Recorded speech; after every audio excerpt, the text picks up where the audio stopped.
আগামীকাল সকালে দেখবেন যে এই গুরু সকলের সামনে সম্মুখে জবাই হচ্ছে। প্রিয় দর্শক, এই গুরু নিয়ে বিস্তারিত আরও প্রতিবেদন থাকছে, আপনারা সাথেই থাকবেন। বিসমিল্লাহির রহমানির রহিম।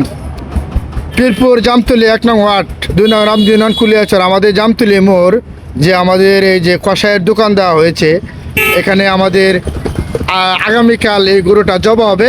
আপনাদের সকলে দাওয়াত রইল।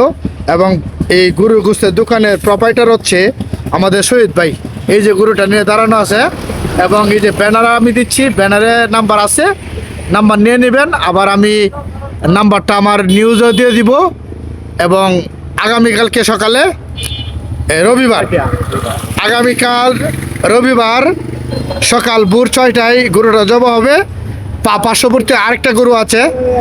শহীদ ভাই, প্রতিদিন আপনারা কয়টা গরু জবা হয় জামতলি মোড়ে?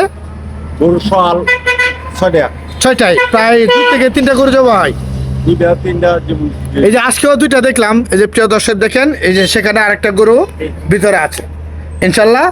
এবং প্রতিদিন এই রাতের ভিডিও আছে ইনশাল্লাহ। এখানে গরু রাত্রে থাকে, পাহারাদারের আওতাভুক্ত এবং সকালবেলা জনসম্মুখে জবা হয়।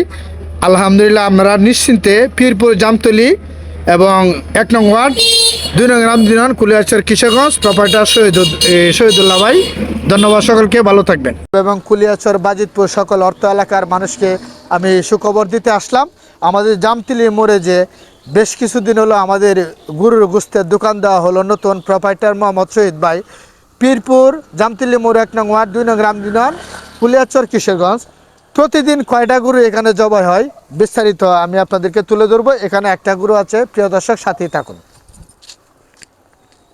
হ্যাঁ, প্রিয় দর্শক, আমি বলেছিলাম যে আমাদের জামতলি মোড়ে যে বেশ কিছুদিন হলো গরুর গোস্তের দোকান হয়েছে। প্রতিদিন 2 থেকে 3টা গরু জবা হয়, দেশি বিদেশি এবং ওই যে ফার্মের গরু। প্রতিদিন 2 থেকে 3টা গরু এই জামতলি মোড়েই জবা হয়। এবং রাতের বেলা গরুগুলো এখানেই থাকে, 2 জন পাহারাদারের একটু কাছে আসো, প্রাইভেট করাইতেছে। রাতের বেলা এই গরুগুলা এখানেই থাকে এবং দিনের বেলাও পরের দিন